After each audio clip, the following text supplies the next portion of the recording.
मेरा शोहर मुझसे ज्यादा मेरी पड़ोसन की बात मानता था। एक रोज शोहर मुझे घर से निकालने लगा तो मेरी पड़ोसन आ गई और शोहर को कहा कि उसे कुछ दिनों की मोहलत दे दो। मेरे शोहर ने उसी वक्त मेरा माथा चूमा और मुझे मनाकर घर के अंदर ले आया। असल में मैं बे औलाद थी और यही वजह थी कि शोहर बदजन हो गया था। फिर एक रोज पड़ोसन ने अपना बच्चा मेरी झोली में डाल दिया और बोली, इसे अपना समझना। मैं मान गई और मेरा शोहर भी खुश हो गया। उसी रात वो पड़ोसन घर छोड़कर भाग गई। मुझे बहुत ताज्जुब हुआ, लेकिन जैसे जैसे वो बच्चा बड़ा होता जा रहा था, मेरा खौफ से बुरा हाल था, क्योंकि ये बात मेरे अलावा कोई नहीं जानता था कि वो बच्चा तो आफिया। मुझे लगता है कि अब मुझे दूसरी शादी कर ही लेनी चाहिए। तुम तो जानती हो कि पिछले 4 बरस से मैं तुम्हारी खातिर अपनी अम्मी के सामने डटा रहा हूँ, मगर अब मेरी हिम्मत जवाब देने लगी है।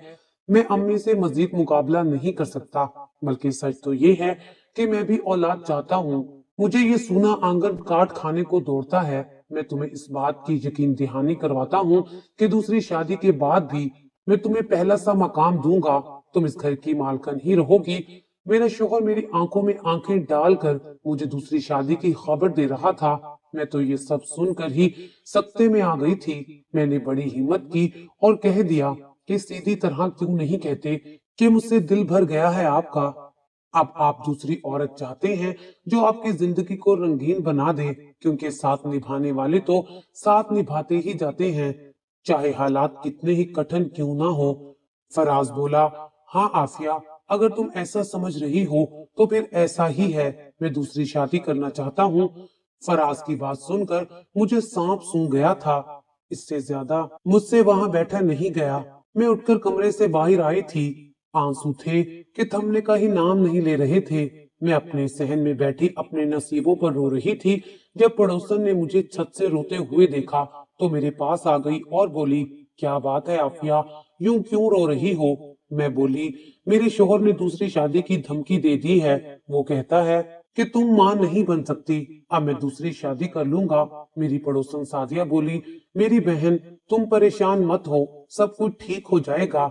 उसी रोज मेरी सास ने मेरे शोहर को दूसरी शादी के लिए इतना तपाया कि मेरा शोहर मुझे तलाक देकर घर से निकालने लगा। ये तो भला हो मेरी पड़ोसन का, जिसने ऐन वक्त पर आकर मेरे शोहर से कहा कि इसे कुछ दिनों की मोहलत दे दो। अगर अब भी इसने कोई खुशखबरी ना सुनाई तो बेशक इसे घर से निकाल देना। मेरा शोहर पड़ोसन की बात मानकर मुझे घर के अंदर ले आया। मैं बहुत हैरान हुई थी, मेरा शोहर पड़ोसन की बात कैसे इतनी जल्दी मान गया था। खैर मैं चुप कर गई। अभी इस बात को 2 दिन ही गुजरे थे कि पड़ोसन सादिया मेरे पास आई और बोली, किसी दाई को बुला दो, मैं बच्चा जनने वाली हूँ। मैं तो उसकी बात सुनकर ही हैरान रह गई थी। मैं बोली, सादिया, ये सब कैसे हुआ? दरअसल सादिया 5 माह कबल ही हमारे साथ वाले घर में किराएदार के तौर पर रहने आई थी। वो बहुत अच्छी और हमदर्द लड़की थी। उससे मेरी दोस्ती हो गई थी। उसने मुझे सिर्फ इतना बताया था कि वो शादीशुदा है और उसका शोहर बैरून मुल्क में होता है। उसने मुझे अपनी प्रेगनेंसी के मुतालिक कुछ भी नहीं बताया था और ना ही उसके जिस्म के खद्दो खाल से पता चलता था कि वो उम्मीद से है। अब सादिया ने अचानक दाई की फरमाइश कर दी तो मैं बुखला कर रह गई थी कि दाई का कहाँ से इंतजाम करूं। जल्दी जल्दी भागकर बाहर निकली और अपने एक पड़ोसन के घर चली गई। मेरी खुशकिस्मती कि उसके पास दाई का नंबर मौजूद था। उसने कॉल करके दाई को बुलवाया और वो दाई सादिया के कमरे में चली गई, जबकि मैं बाहर बैठी उसके लिए दुआएं करने में मसरूफ थी। तकरीबन 2 घंटे बाद दाई कमरे से बाहर आई और वो बहुत खुश थी। बोली, सादिया ने एक बेटी को जन्म दिया है। उसकी बेटी बे इंतहा खूबसूरत है। मैं खुशी खुशी उस बच्ची को देखने गई तो सादिया ने अपनी बच्ची मेरी गोद में डाल दी और बोली, बहन, इस बच्ची को आज से अपनी बेटी ही समझो। इसको अपने शोहर की गोद में डाल दो और बता दो कि तुमने इसे अडॉप्ट कर लिया है। फिर वो दूसरी शादी करने का सोचेगा भी नहीं और फिर मेरी बात भी पूरी हो जाएगी। मैंने सोचा, सादिया कौन सी बात? तब वो बोली कि देखो, तुम तो औलाद पैदा नहीं कर सकती। मेरे कहने पर ही तुम्हें तुम्हारे शोहर ने कुछ दिनों की मोहलत दी थी। अगर मेरी बात पूरी ना हुई तो तुम्हारा शोहर तुम्हें तलाक दे देगा और मैं यूं तुम्हारा घर उजड़ते हुए नहीं देख सकती। मैं सादिया की बात सुनकर बहुत खुश हुई थी, मगर बोली, सादिया, ये ऐसा कैसे हो सकता है? تمہارا شوہر کبھی بھی اپنے بچے کو کسی کو دینے پر رضامند نہیں ہوگا۔ سعدیہ بولی، عافیہ تم اس بات کی فکر نہ کرو، میں اپنے شوہر سے کہہ دوں گی کہ بچی پیدا ہوتے ہی مر گئی ہے۔ میں بولی، سعدیہ تم میری خاطر اتنا بڑا جھوٹ کیسے بول سکتی ہو؟ سعدیہ نے میرے ہاتھ پر ہاتھ رکھ دیا اور بولی، تم کیوں اتنی فکر کر رہی ہو؟ دراصل بات یہ ہے کہ میں بھی ابھی بچے کی ذمہ داری اٹھانے کے لیے تیار نہیں ہوں۔ خود تو وہ میرا شوہر بیرون ملک جا بسا ہے، میں کیوں اس کے لیے خود کو خوار کروں؟ میں چپ کر گئی تھی۔ مجھے لگا تھا جیسے سعدیہ مجھ سے جھوٹ بول رہی ہو، وہ جان بوجھ کر اس بچی سے جان چھڑوانا چاہتی تھی۔ خیر میں نے بھی خوشی خوشی اس سے بچی لے لی تھی۔ اگر اس کو قدر نہیں تھی تو کیا ہوا، میں تو اس کی بیٹی کے لیے مری جا رہی تھی۔ میں اس کی بچی کو گود میں بھر کر شوہر کے پاس لے گئی اور بولی، یہ دیکھیں ہماری بیٹی۔ وہ میری بات سن کر بے حد حیران ہوئے تھے۔ وہ بولے، ہماری بیٹی کیسے؟ پھر میں نے ان کو سعدیہ کی ساری بات بتا دی تو وہ بہت خوش ہو گئے اور بولے، بہت بہت مبارک ہو عافیہ، تم ماں بن گئی ہو اور میں باپ بن گیا۔ اللہ کا شکر ہے جو اس نے مجھے بچہ دے دیا ہے، اب مجھے دوسری شادی کی کوئی ضرورت نہیں۔ فراز کے منہ سے یہ الفاظ سن کر میری خوشی کی کوئی انتہا نہ رہی تھی۔ میری آنکھوں میں آنسو آ گئے تھے۔ میرا گھر اجڑنے سے بچ گیا تھا، میرا پیار مجھ سے چھیننے سے بچ گیا تھا۔ میں نے اس بچی کا ماتھا چوم لیا تھا، اس کی وجہ سے میں معتبر ہو گئی تھی۔ سعدیہ نے مجھ سے کہا تھا کہ میں اس بچی کو دودھ بھی نہیں پلاؤں گی، اس کے لیے فیڈر وغیرہ کا انتظام کر لینا۔ میں نے جلدی جلدی فراز کو باہر بھیج کر بچے کے لیے ڈبے والا دودھ منگوایا اور فیڈر وغیرہ منگوائے تھے۔ فراز بھی ہر کام بھاگ بھاگ کر کر رہے تھے۔ شام تک تو سب کچھ اچھا جا رہا تھا، مگر جیسے ہی رات ہوئی بچی نے رونا شروع کر دیا۔ میں کبھی اس کو دودھ دیتی تو کبھی اسے کندھے پر ڈال کر پورے کمرے میں گھماتی۔ فراز بھی میرے ساتھ ساتھ ہی تھا، وہ بھی کوشش کر رہا تھا کہ بچی کسی طرح چپ ہو جائے۔ 2 گھنٹے یوں ہی خوار ہوتے گزر گئے۔ اب فراز بولا، میری مانو تو اس بچی کو اس کی ماں کے پاس لے چلو، ماں کی خوشبو سونگھ لے گی تو قرار آ جائے گا۔ اس وقت میں نے غصے سے فراز کی طرف دیکھا اور بولی، کیوں ایک ہی رات میں آپ اس بچی سے تنگ آ گئے ہیں جو مجھے کہہ رہے ہیں کہ اس کو اس کی ماں کے پاس لے چلو؟ فراز بولے، نہیں نہیں، میرا یہ مطلب نہیں ہے، تم 2 گھڑی لے کر تو جاؤ اس کی ماں کے پاس، جب سو جائے تو واپس لے آنا۔ میں بھی بچی کے رونے کی وجہ سے بڑی گھبرا گئی تھی، اس لیے جلدی سے لے کر پڑوسن کے گھر چلی گئی۔ گھر میں ہر طرف اندھیرا ہی اندھیرا تھا۔ مجھے علم تھا کہ بیچاری جلدی سو گئی ہوگی، اس لیے آہستہ سے اس کے کمرے کا دروازہ کھولا تو یہ دیکھ کر حیران رہ گئی کہ بیڈ تو خالی تھا۔ میں نے جلدی سے بچی کو بیڈ پر ڈالا اور باتھ روم چیک کیا، وہ بھی خالی تھا۔ میں بہت حیران تھی کہ رات کے اس پہر آخر وہ کہاں جا سکتی ہے۔ میں یہی سوچ سوچ کر پریشان ہو رہی تھی، تب میری نظر سائڈ ٹیبل پر رکھے کاغذ پر پڑی۔ میں نے جلدی سے وہ کاغذ کھول کر دیکھا تو اس پر لکھا تھا، پیاری عافیہ، میں آج تمہیں اپنی زندگی کا سب سے بڑا راز بتانے جا رہی ہوں۔ دراصل میری بچی ناجائز ہے، اس کے باپ کو علم نہیں ہے کہ میری کوکھ میں کوئی بچہ پل رہا تھا۔ اگر اسے علم ہو جاتا تو وہ مجھے فوراً طلاق دے دیتا اور یوں میرا گھر اجڑ جاتا۔ تم بچے کے لیے ترس رہی تھی، اس لیے یہ میں تمہیں دے آئی ہوں اور خود بہت دور جا رہی ہوں۔ میری بچی جب بڑی ہو گئی تب تمہیں اس کے متعلق ایک اور راز بھی معلوم ہو جائے گا، تب تمہیں مجھ سے بہت شکایت ہوگی، مگر میں ابھی سے تم سے معافی مانگ رہی ہوں، مجھے معاف کر دینا۔ میں تو خط پڑھ کر دنگ رہ گئی تھی۔ سعدیہ شکل سے کتنی شریف لگتی تھی، وہ کیسے اتنی غلط حرکت کر سکتی تھی؟ اور پھر وہ اپنی ناجائز اولاد میری گود میں ڈال گئی تھی۔ یہ بات سچ ہے کہ مجھے بچے کی ضرورت تھی، مگر ناجائز بچے کی نہیں۔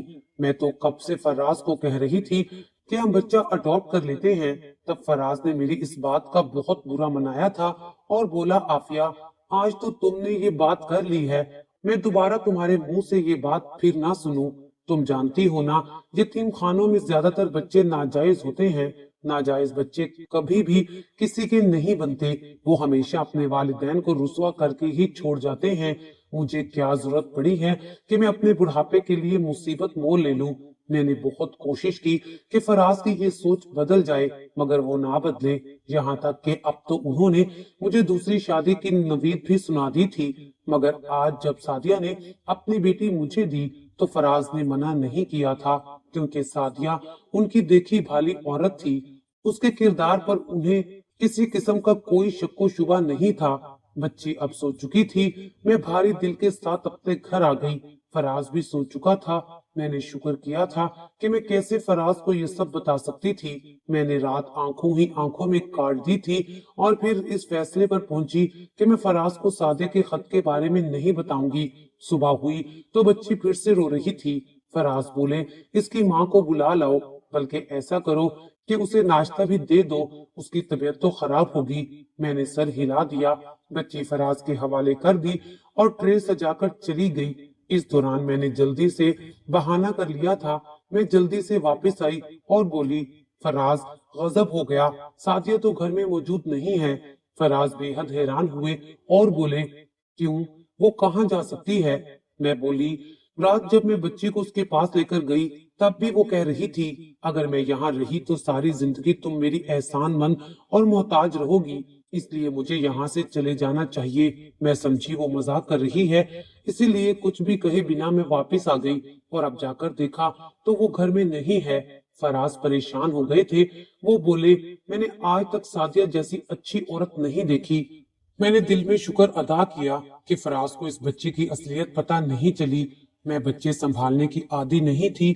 हमने उस बच्ची का नाम तानिया रखा और उसकी देखभाल के लिए मुलाजमा रख ली थी। वो ही तानिया के सारे काम करती थी। मैं बस उसके साथ खेलती थी, ये उसे सुला दिया करती थी। उन दिनों मेरी सास दूसरे बेटे के पास गांव में रहने गई थी, इसलिए मेरे शोहर ने मुलाजमा रखने पर इतराज नहीं किया था। मैं भी इंतहा खुश थी। फिर एक दिन मुझे पता चला कि मैं भी उम्मीद से हूँ। शादी के 5 साल बाद उम्मीद से होना मेरी जिंदगी की सबसे बड़ी खुशी बन गया था। फराज को जब ये खबर मिली तो उन्होंने मुझे अपने हाथ का छाला ही बना लिया था। मेरी पहली औलाद होने जा रही थी। पेचीदगियां भी काफी थी, इसलिए डॉक्टर ने मुझे मुकम्मल बेड रेस्ट का बोल दिया था। अब तो मेरी तानिया बिल्कुल ही मुलाजमों के रहमो करम पर थी। एक दिन मुलाजमा मेरे पास आकर बैठ गई और बोली, बाजी आप खैर से दूसरी दफा उम्मीद से हैं, कुछ नजर न्याज कर दें ताकि आपका दूसरा बच्चा तानिया की तरह ना हो। मैं हैरान रह गई और बोली, क्या मतलब है तुम्हारा? क्या हुआ है तानिया को? माशाल्लाह से अच्छी भली तो है। अचानक मुलाजमा कुछ गड़बड़ा गई और बोली, जी जी ऐसा ही है। खैर मैं तानिया से बेइंतहा मोहब्बत करती थी। फराज भी उस पर जान छिड़कते थे क्योंकि वो हमारी पहली औलाद थी।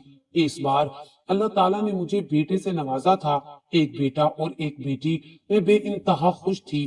कुछ ही अरसे में मैंने घर की तमाम जिम्मेदारियां खुद पर ले ली थी। मैंने फराज से कह दिया था कि अब वो हमें कुल वक्ती मुलाजमा भी रख दे। खैर से 2 बच्चे हो गए हैं, अब काम नहीं किया जाता। तानिया को तो अब भी मुलाजमा ही संभालती थी क्योंकि वो साल की होने वाली थी। वो इतनी शरारती थी कि कोई इंतहा नहीं। मजाल है कि वो एक जगह टिककर बैठी हो। असल परेशानी तो मुझे तब हुई थी जब मुलाजमा का शोहर इंतकाल कर गया। उस पर गमों का पहाड़ टूट पड़ा था और वो काम छोड़कर चली गई। मुझ पर इतनी जिम्मेदारियां हो गई थी कि सर खुजाने की भी फुर्सत नहीं मिलती थी। 2 बच्चे और घर के काम। अब तो मेरी फराज से लड़ाई भी होने लगी थी क्योंकि वो नई मुलाजमा ढूंढने में बहुत सुस्ती बरत रहे थे। अब तानिया के काम भी मुझे ही करना पड़ रहे थे। जिंदगी में पहली दफा मैं इसको नहला रही थी और उसके दीगर काम सर अंजाम दे रही थी। तभी मुझ पर एक बहुत बड़ी हकीकत आश्कार हुई थी। मुझे आज समझ में आया था कि सादिया अपनी बेटी छोड़कर क्यों भागी थी। उसने क्यों कहा था कि वक्त के साथ साथ एक राज और भी खुलेगा। तब तो मुझे माफ कर देना। और मुलाजमा भी क्यों कह रही थी कि आप कोई नजर न्याज दें ताकि आपका दूसरा बच्चा भी तानिया जैसा ना हो, क्योंकि तानिया ख्वाजा सरा थी। मुझ पर जब ये हकीकत आश्कार हुई तो मैं फूट फूट कर रोती रही थी। इतने दिन तो मुझसे कुछ खाया भी नहीं गया था। फराज समझे कि मैं उनसे नाराज हूँ, इसलिए चुपचाप रहती हूँ। फराज ने मेरे लिए मुलाजमा का इंतजाम कर दिया, मगर मैंने मुलाजमा को घर में काम पर ना रखा था। मैं नहीं चाहती थी कि मेरी तानिया का राज मेरे सिवा किसी और को मालूम हो। मैं तानिया से बेतहाशा मोहब्बत करती थी। शायद अपने बेटे जैन से भी ज्यादा मुझे तानिया प्यारी लगती थी, क्योंकि उसकी वजह से मेरा घर टूटने से बचा था। मेरी जिंदगी से खुशियां तकरीबन रुखसत हो चुकी थी। मैं अब हर वक्त तानिया के गम में घुलती रहती थी। मैंने उसकी तरबियत में बहुत मेहनत की थी। मेरे दोनों बच्चे बड़े होते जा रहे थे। तानिया इतनी हसीन थी कि कोई हद नहीं। मेरा ज़हन अपनी बहन से नफरत करता था और ये सब देखकर मेरा दिल बहुत दुखता था। एक दिन मैंने ज़हन से उसकी नफरत की वजह पूछी तो वो बोला, मामा, तानिया बहुत अजीब लड़की है, वो बहुत अजीब अजीब हरकतें करती है। तब मैं ज़हन के सामने बहुत रोई थी। मैं बोली, बेटा, ये सब इसलिए है क्योंकि तानिया बीमार है। अगर आप अपनी बहन से नफरत करोगे तो मुझे बहुत दुख होगा। मेरे साथ वादा करो कि तुम तानिया का ख्याल रखोगे। जैन ने उस दिन मुझसे जो वादा किया था कि अब वो तानिया का बहुत ख्याल रखेगा। जैसे जैसे वो बड़ी होती जा रही थी, उसमें बगावत कूट कूट कर बढ़ने लगी थी। मैं उससे वजह पूछती तो वो कहती, मैं सबसे मुख्तलिफ हूँ। मैं उसको समझाने की कोशिश करती, मगर वो मुझसे बगावत पर उतर आती। मैट्रिक में उसे इल्म हो गया था कि वो ख्वाजा सरा है। तब उसने मुझसे बहुत लड़ाई की थी। वो बोली, मामा, आपने मुझसे मेरी शनाख्त क्यों छुपाई है? मुझे किसी से छुपने की जरूरत नहीं है। मैं बेहद परेशान हो गई थी। उसे बड़े प्यार से समझाया तो वो चुप हो गई। एक दिन फराज ऑफिस से लौट कर आए तो वो बहुत गुस्से में लग रहे थे। उन्होंने चीख चीख कर तानिया को बुलाया और जब वो कमरे से बाहर आई तो फराज ने तानिया के मुंह पर थप्पड़ दे मारा। बस इतना ही नहीं, उन्होंने तानिया को बहुत मारा। मैंने बड़ी मुश्किल से उसे बचाया था। जब मैंने फराज से वजह पूछी तो उन्होंने अपना मोबाइल मेरी सिमत उछाल दिया था। उनके व्हाट्सएप पर किसी ने तानिया की डांस की वीडियो शेयर की थी। न जाने कब तानिया ने अपना सोशल मीडिया पर अकाउंट बनाया और उस पर लिख दिया कि मैं ख्वाजा सरा हूँ। फिर उस अकाउंट पर अपने नाच गाने की वीडियो बना बनाकर लगाती रहती थी। वो दिन कयामत का था। फराज बोले, तुम्हें इसका मतलब भी पता है क्या? तब मैं रोने लगी और बोली, हमारी तानिया सच में ख्वाजा सरा है। मैंने फराज के चेहरे पर मौत की लहर देखी थी और वो बेयकीनी से मेरी जानिब देख रहे थे। तब तानिया आगे बढ़ी और बोली, मैं जो हूँ मुझे सब पता है। मैं किसी से नहीं डरती। और दूसरा ये कि मैं डांस बहुत अच्छा कर लेती हूँ। मुझे किसी अपने जैसे गुरु के पास भेज दे। मैं अपना मुस्तकबिल बनाना चाहती हूँ। तानिया की बात पर फराज आगे बढ़े। उन्होंने तानिया का हाथ पकड़ा और उसे घर से बाहर निकाल कर बोले, जाओ, आज से हम तुम्हारे लिए मर गए और तुम हमारे लिए। फराज ने अंदर से कुंडी लगा दी थी, जबकि मैंने खुद को पीटना शुरू कर दिया था। मैं तानिया के लिए रोती चली जा रही थी। मैं बोली, फराज, वो अभी ना समझ है, मैं उसे समझा दूंगी। प्लीज उसे घर में ले आए। फराज बोले, बकवास बंद करो। फिर फराज चुपचाप उठकर अपने कमरे में चले गए थे। मेरा बेटा जैन मुझसे लगकर रोता रहा और बोला, मम्मा, ये नहीं हो सकता, वो मेरी बहन है, उसे घर से नहीं निकालना चाहिए था। मैं भी रोती जा रही थी। जैन बोला, मैं अपनी बहन को अकेला नहीं छोड़ूंगा, मैं उसके पीछे जा रहा हूँ। मगर फराज ने उसे भी जाने ना दिया। मैं सारी रात बैठी रोती रही थी। शहर के हालात अच्छे नहीं थे। मुझे नहीं इल्म था कि मेरी बेटी के साथ क्या हो रहा होगा। मैं एकदम से उठी और चादर ओढ़कर घर से बाहर जाने लगी तो फराज बोले, घर से बाहर कदम रखा तो तुम्हें तलाक दे दूंगा। मैं जमीन पर ठहर गई थी। रात अंगारों पर लौटते गुजरी थी। मैं रो रो कर निढाल हो चुकी थी। सुबह 10 बजे के करीब दरवाजे पर बेल हुई तो लुटी पुटी सी मेरी तानिया घर में दाखिल हुई। मेरे सीने से लगकर रोती रही थी। फिर वो आहिस्ता आहिस्ता कहने लगी, अम्मी, मैं घर से निकली तो दो मर्दों ने मुझे जबरदस्ती अपने साथ गाड़ी में बिठा लिया। मैंने उनसे जान छुड़वाने की बहुत कोशिश की, मगर नाकाम रही। मैं अपने आप को उनसे आजाद ना करवा सकी और वो मुझे रात के अंधेरे में शहर से दूर किसी अड्डे पर ले गए थे। वहां पर सब लोग ही मेरे जैसे थे। वहां मुझे एक गिरोह मिला जिनमें कुछ ख्वाजा सिराओं के उस्ताद थे और कुछ डॉक्टर थे। मामा, आप जानती हैं कि तमाम ख्वाजा सिरा रक्स नहीं करते। जो करते हैं वो भी मजबूरी में करते हैं, अपने शौक से कोई नहीं करता। मैंने ख्वाजा सिराओं के साथ एक रात गुजारी तो मालूम हुआ कि हम भी तो इंसान हैं, हमारे पास भी तो आम लोगों जैसा जहन है। फिर हम क्यों ना पढ़े लिखे? मम्मा, आप जानती हैं, मैंने वहां पर एक ख्वाजा सिरा देखा। वो जो व्हील चेयर पर था वो माजूर था, मगर वो इलेक्ट्रिशियन था। वो भी मेहनत मजदूरी करता था। मम्मा, मैं भटक गई थी। अगर बाबा मुझे घर से ना निकालते तो मैं सच में तबाह हो जाती। उन्होंने ही मुझे अगवा करके इस अड्डे पर भेजा था ताकि मुझे अक्ल आ सके। तानिया ने फराज से भी माफी मांग ली थी और अपना सोशल मीडिया पर बना अकाउंट डिलीट कर दिया था। उसने फरमाइश की कि वो पढ़ लिख कर नफ्सियाती मुआलिज बनना चाहती है। فراز نے بھی اسے معاف کر کے اپنے سینے سے لگا لیا۔ فراز میرے پاس آئے اور بولے، میں نے آج تک تانیہ کو کبھی پرائی اولاد نہیں سمجھا، اس لیے میں نے جب اسے گھر سے نکالا تو تب بھی میں نے اسے اپنی اولاد سمجھ کر ہی نکالا تھا۔ تم بلا وجہ مجھ پر شک کرنے لگی تھی اور پھر یوں ہی وقت گزرتا گیا اور تانیہ نے اپنی ڈگری مکمل کر کے اپنے شوق کو پروفیشن بنا لیا تھا۔ اس دوران ہمیں لوگوں کی بہت سی کڑوی باتیں بھی سننا پڑی تھی۔ تانیہ نے بہت بار ہمت بھی ہاری تھی، مگر ہم نہیں ہارے تھے۔ آج اس نے اپنے خواب پا لیے ہیں۔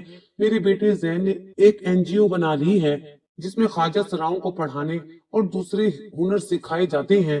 میں بے انتہا خوش ہوں کہ آج اللہ تعالیٰ نے میرے دونوں بچوں کو کامیاب کر دیا ہے۔